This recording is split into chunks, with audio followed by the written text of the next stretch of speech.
Bob Lazar, Area 51, and Flying Saucers. I just watched the documentary last night. I had an opportunity to interview Jeremy Corbell about a week ago, had an amazing interview. The information he brought to the table was fantastic. So last night, I saw the film, Bob Lazar, Area 51 and Flying Saucers, available on Amazon. So I said, you know what, I've got to watch this. I purchased it. It was $15, and it was about the best $15 I've spent yet on disclosure. In my opinion, this changes everything. If you watch this documentary, and by the end of the documentary, you don't believe there's technology, advanced technology from another planet that is so far above and beyond most people's pay grade, it's insane. We're talking anti-gravity propulsion systems. So I'm going to give you my review in just a minute. Before I do, I want to let you know that there's a few days left for this special. If you go to patriotflashlight.com, use the code LEAP25, you'll get an additional 25% off, so a total of 75% off, the coolest flashlight on the planet. It's solar powered. It's got a ridiculous brightness lumens on it. It's got a glass breaker, a wire cutter, a rope, and you can even plug your cell phone into it because it's got a bank that'll charge your batteries with a USB port. PatriotFlashlight.com, code LEAP25 for a total of 75% off. Okay, so now let me share with you the notes that I took. I'm going to share with you some notes. And we've already got a couple hundred people here. It's nice to see because I don't know what kind of alert notification goes out when you just do a quick upload via mobile phone. And yeah, it's an exciting day today. Beautiful blue skies out here in southern Colorado. And Jeff, I'll have to watch you later. I just got a notification for Jeff doing a live show, the Christian whistleblower. Good dude. Okay, advanced alien technology. First of all, my question is, do you believe that Area 51 houses technologies that are from another planet? Alien technology. Exotic cosmic technologies. That sounds exciting, doesn't it? Well, I do. According to Mr. Lazar, and I didn't see a lot of Mr. Lazar's interviews in the past. What I did see, I said, I feel this guy's legit. And then when people came out attacking his character, when reporters called up Los Alamos and other organizations that he said he was with, and they said, oh, we never heard of him. And then they've got pictures. They're like, well, why is there a picture of him working for you then? They're like, we don't know. Makes you question, right? Makes you question the official story.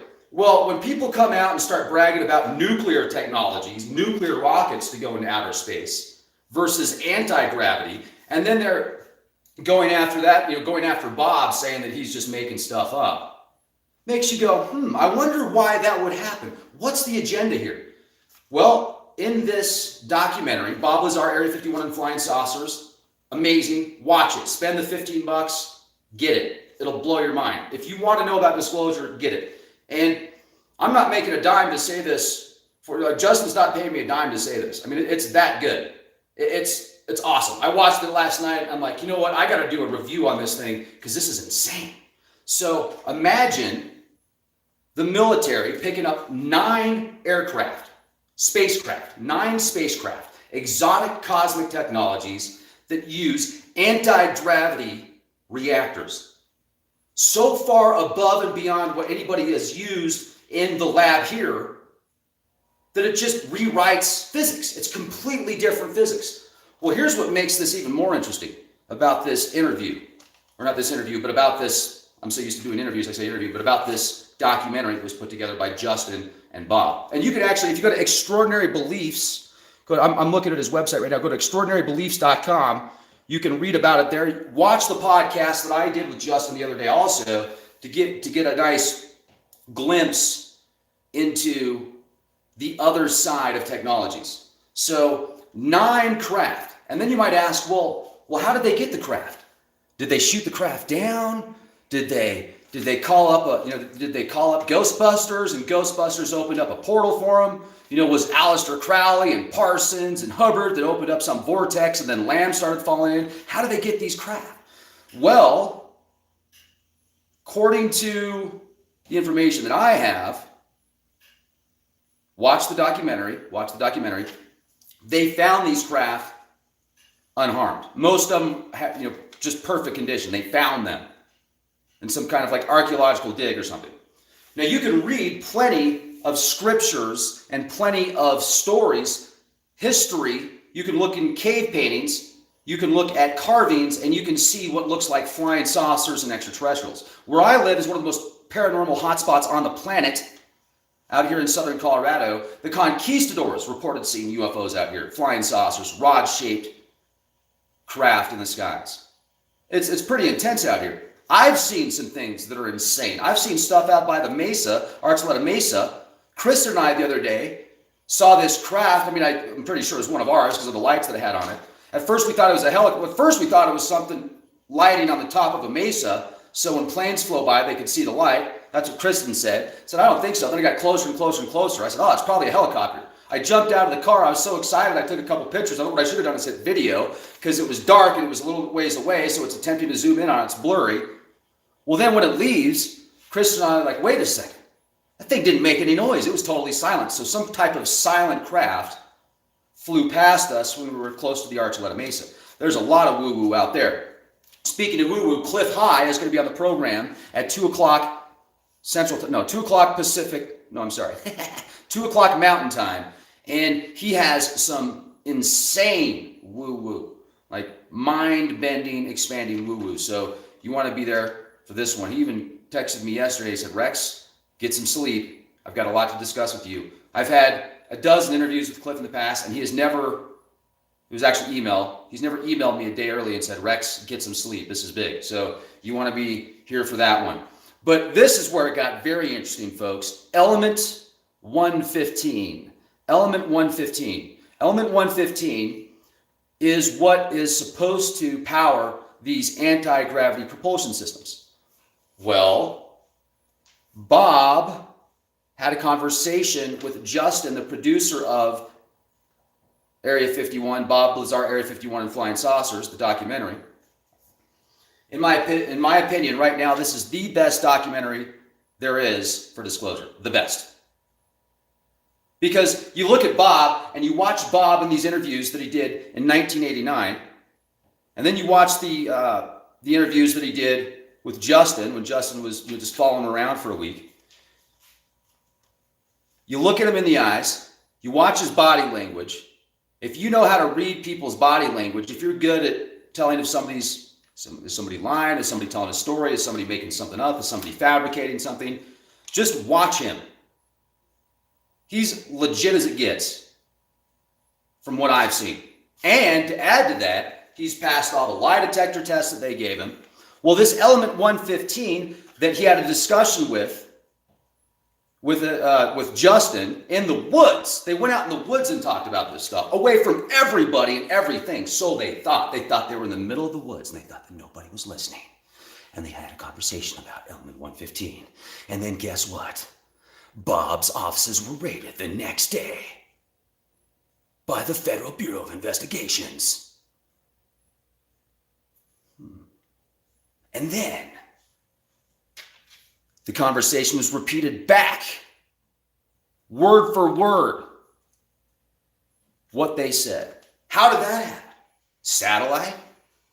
Spies with cloaking suits running around like G.I. Joe style, where you've got these LCD screens on and it takes what's behind you and it puts it in front of you.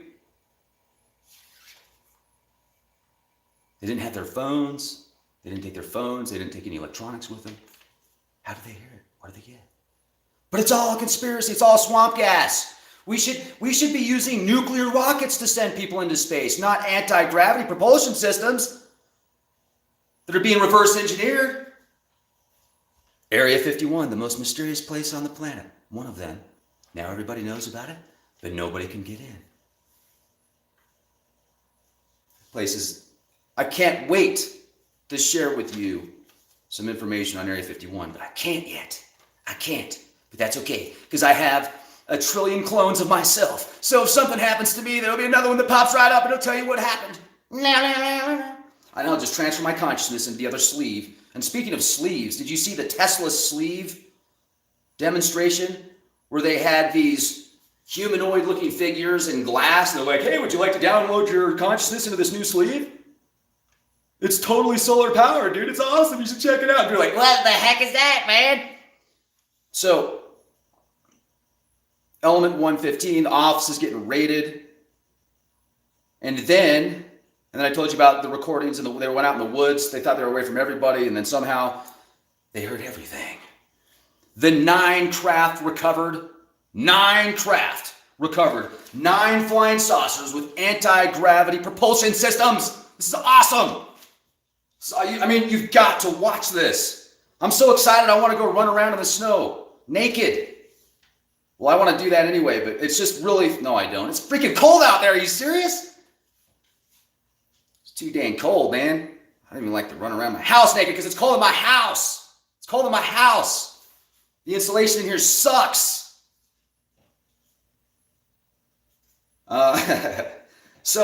And I've got Gerald Clark on the show later. How cool is that? I mean, talk about a trifecta of awesomeness. The review of Bob Lazar's film, amazing.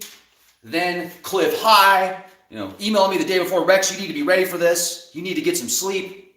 And then Gerald Clark. I mean, is it Christmas already? All right, I'm just saying. So, and what about the attempted cover-ups? What about all the disinformation? Oh, Bob, we never heard of him, man. Who? Oh, that guy, he's a charlatan. Well, yeah, I know. Oh, it's in the yearbook. It's in the files. Wait a second. Where'd you get that? They must have made that up. Oh, let me see that picture. Oh, yeah, I can't explain it. Man, the greatest story of all time that almost was never told. Bob, I love you, man. I want to give you a hug, dude. You don't know how happy I am that you are with us and that you're rocking, man. I know that you didn't want to get in the limelight, and I know that you didn't want to bring this information to the table, but this is so important. This is so important for science and for humanity and for everybody that was ever called a conspiracy theorist in a demeaning fashion. Now you can say, yeah, I think for myself, I'm a conspiracy scientist. What are you? Oh, you're an assimilated Borg cog? You're a cog of an assimilated Borg? How does that injection feel of thimerosal? Do they give you extra squalene, extra adjuvants? I'll bet you like it, don't you?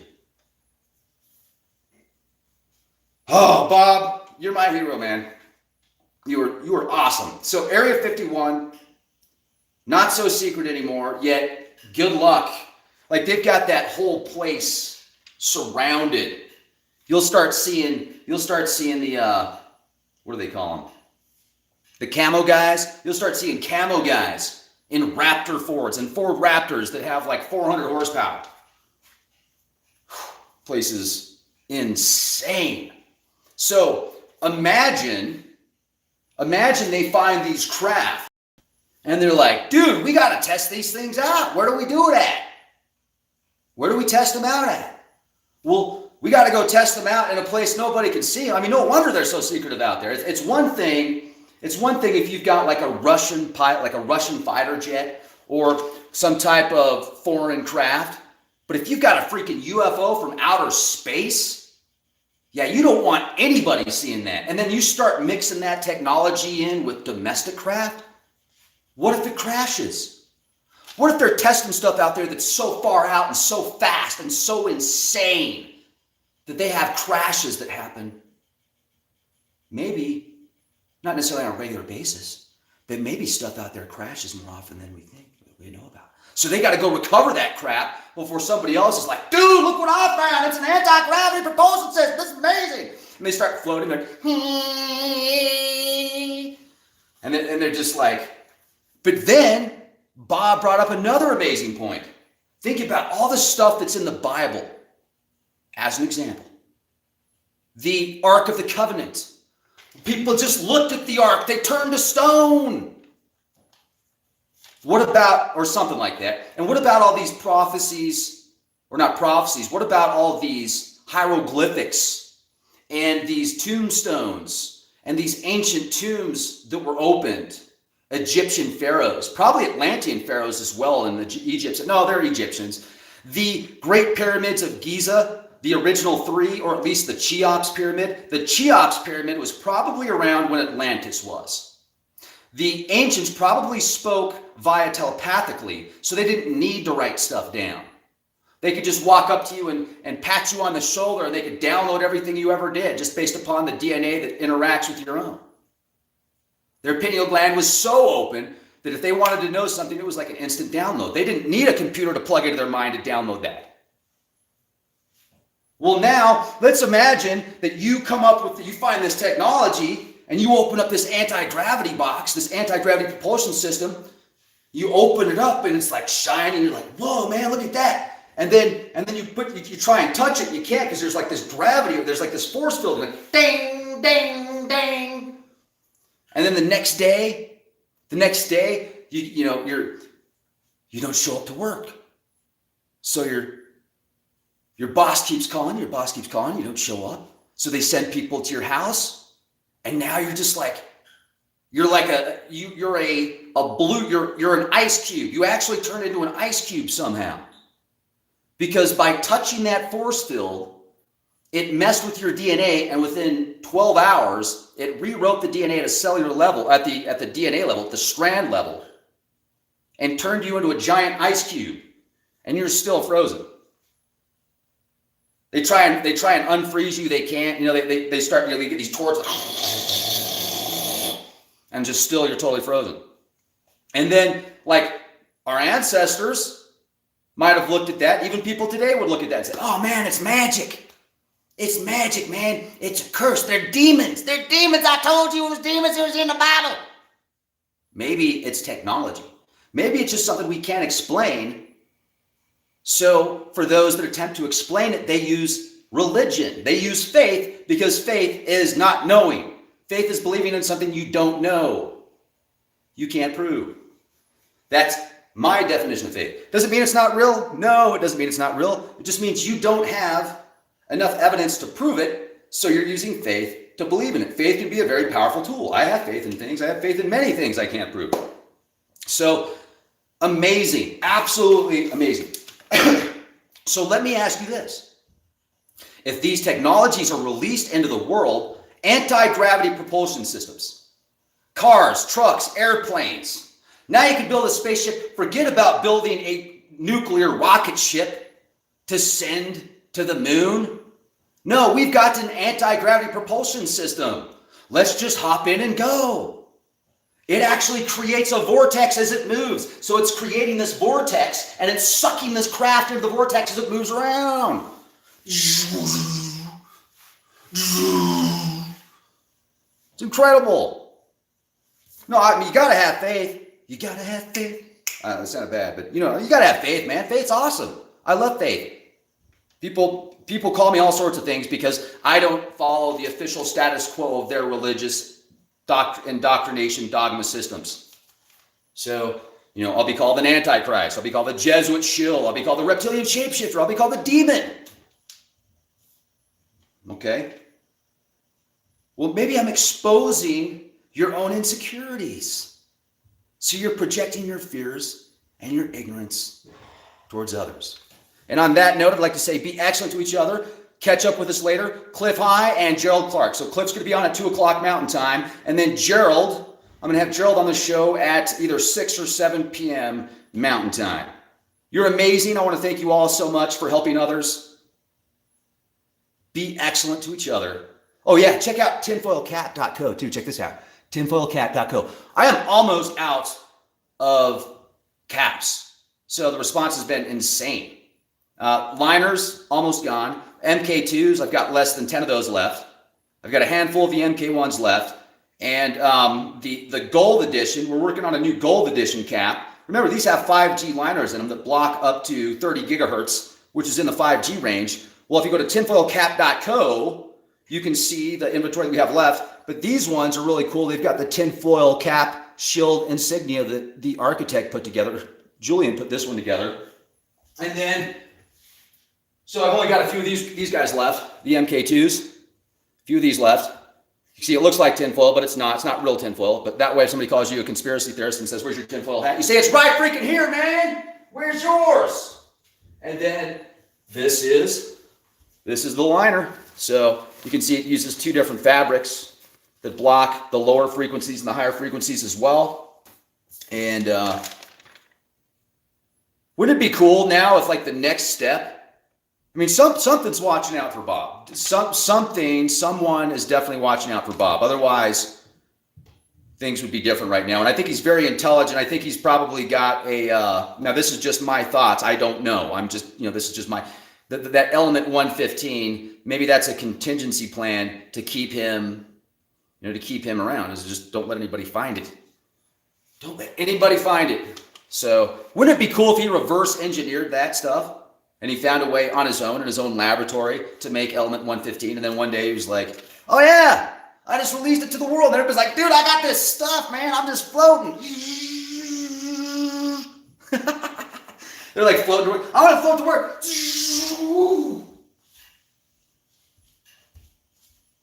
Oh yeah. So, and also, I just thought it'd be kind of fun to add this to the, because my friend Joel Payne painted this.